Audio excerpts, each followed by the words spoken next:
Hi, my friend. Welcome to Speak English with John and Lucy. I'm John, and today we're going to talk about a big question that confuses a lot of learners. Should you learn American English or British English? You hear one accent in movies, another accent in podcasts, you see different spellings and different words, and sometimes people even argue about which English is correct. Today, I want to make this simple and friendly for you, so you can relax and actually enjoy English more. Many people secretly believe there's one real English. Some people say British English is the correct version because English started in England. Other people say American English is better because more people speak it. Sometimes they say that other kinds of English are wrong, strange, or low quality. This idea sounds powerful, but it's actually a myth. A myth is a story people repeat even when it isn't really true. English has never been one perfect, clean, unchanging language. It's always been moving, changing, growing, and mixing with other languages. I want you to imagine English as a river. A river starts in one place and then flows across the land. The water's always moving. When the river moves, it touches different rocks, different soil, different plants. Every place makes the river a little different, but it's still the same river. English is like that. When English travels to America, Canada, Australia, India, South Africa, and many other places, it picks up new words, new expressions, and new rhythms. It doesn't become wrong, it just becomes local. So British English and American English aren't better or worse. They're like two different parts of the same river, connected but not identical. For you, as an English learner, there's a really important message here. You don't need to speak one perfect version of English, because perfect English doesn't exist. Your real goal is communication. If people understand you, your English is working. If you can share your ideas, feelings, and stories, then your English is already doing its job. You probably know some classic vocabulary differences. In the UK, people say flat. In the US, people say apartment. In the UK, people say holiday. In the US, people say vacation. In the UK, people say trousers. In the US, people say pants. None of these words are wrong. They're just different choices in different cultures. Sometimes the differences are even funnier. In American English, pants means the clothing you wear on your legs. In British English, pants often means underwear. So, imagine an American saying to a British person, "I love your pants." The American just means, "I like your trousers," but the British person might feel a bit surprised or embarrassed. Another example is chips. In British English, chips are what Americans call fries. In American English, chips are what British people call crisps. These small differences can create misunderstandings, but they're not serious problems. They're just signs that English has grown in different directions in different places. For learners, the solution's actually very simple. If you learn both versions, your English becomes stronger, not weaker. If you know flat and apartment, that's great. If you know holiday and vacation, that's great. If you know autumn and fall, that's also great. It's like having more tools in your toolbox. You can choose the word that fits the situation, the person, or the country you're speaking to. Now, I want to talk about culture and emotion, because language isn't only grammar and vocabulary. Language is also identity. For many people, the way they speak English is connected to their childhood, their school life, their jokes, their memories, and their sense of home. A person who grows up in the UK feels that British English is normal. A person who grows up in the US feels that American English is normal. Someone from Canada or Australia feels that their version is normal too.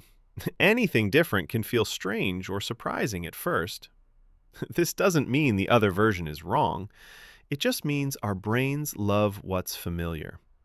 That's why you sometimes hear opinions like, American English sounds too emotional, Or British English sounds too formal or too old-fashioned. Americans often use big positive words like awesome, amazing, fantastic in everyday conversation.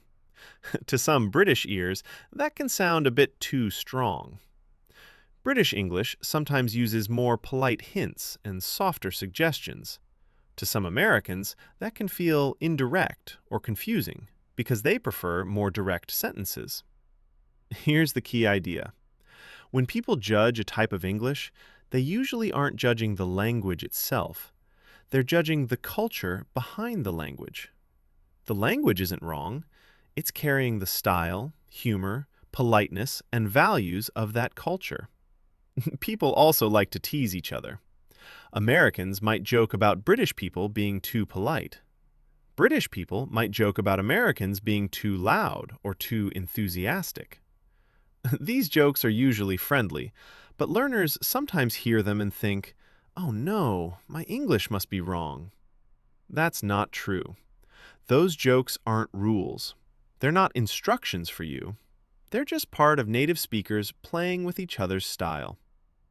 So you don't need to choose a side in some language war. You don't need to copy one accent perfectly. You just need to speak in a way that's clear, kind, and comfortable for you. Your English doesn't have to be 100% British or 100% American. It can be international. It can be yours. Now let's talk about something that confuses a lot of learners. English is always changing. Words change, pronunciation changes, grammar changes, style changes. English isn't a rock. It isn't a statue. It doesn't sit in a museum. English is more like a living creature. It grows, it moves, and it reacts to the world. Why does English change? People today don't live the same way people lived 100 or 200 years ago. Our jobs are different. Our technology is different. Our daily habits are different. 200 years ago, there were no smartphones and no internet. People didn't have words like brown, email, selfie, or Wi-Fi. These words were born because our lives needed them. English also changes because it's spoken in so many countries. Each place has its own history, climate, and culture, so each place shapes English in its own way. Young people change language faster too. They like fresh, short, funny expressions. For example, many young people say, "That movie was lit." Lit here means very good or exciting. Maybe in 20 years, people will use a different word. That's normal. Older people sometimes complain and say, "Young people are ruining English." But people said the same thing 100 years ago. Young people aren't ruining English. They're renewing it, giving it new life. Even word meanings can change slowly over time. Hundreds of years ago, the word nice used to mean foolish or silly. Now it usually means kind or pleasant. So, should you be afraid of all this change? No. Language change isn't a problem. It's a sign that people are using English in real life. For you as a learner, this means you're going to hear many different forms of English. You'll hear different accents. You'll hear different vocabulary. You'll hear new expressions and old expressions. All of this is normal. You don't need to fix English. You don't need to protect a pure version. You don't need to speak exactly like one specific country. Instead, you can enjoy English as a living language and a growing language, a language that welcomes new words and new speakers, including you. The more versions you understand, the more powerful your English becomes. There's one more idea that can really reduce your stress. Even native speakers misunderstand each other. Sometimes, American English speakers and British English speakers get confused, even though they're both speaking English. We already saw the examples with pants and chips. These misunderstandings aren't failures. They're just part of communication. So, if native speakers misunderstand each other, of course you'll have misunderstandings too sometimes. That's completely normal. It's not a sign that your English is terrible. It's just how human communication works. In fact, misunderstandings can help you learn faster because they show you which words or phrases have different meanings in different places. They push you to ask questions, to check meaning, and to remember better next time. Now I want to leave you with a few simple ideas to guide your learning. Focus on clarity, not perfection. Your goal is to be understood, not to sound like a copy of someone else. Choose a base if you want, but stay open. Maybe you prefer American English as your main model. Maybe you prefer British English. That's okay. Use one as your base, but don't be afraid to understand and sometimes use words from other varieties. Treat differences as interesting, not scary. When you see two versions of a word, think, "Great, now I know both." That makes your English richer. Remember that your English is valid. You might never sound exactly like someone from London or New York, and that's fine. Your accent, your background, and your vocabulary are part of a modern, international English. Every time you learn a new word, you're joining the story of English.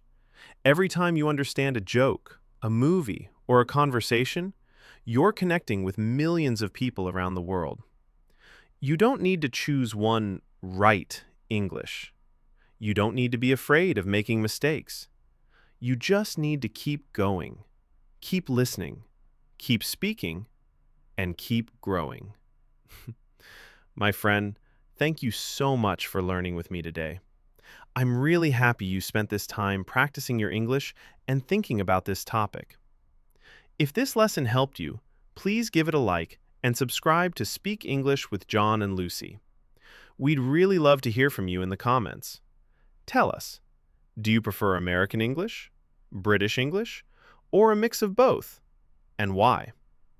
Your support keeps us going and helps us make more lessons for you. Keep practicing a little every day. I promise you'll see a big difference in just a few weeks. See you in the next lesson. Bye for now.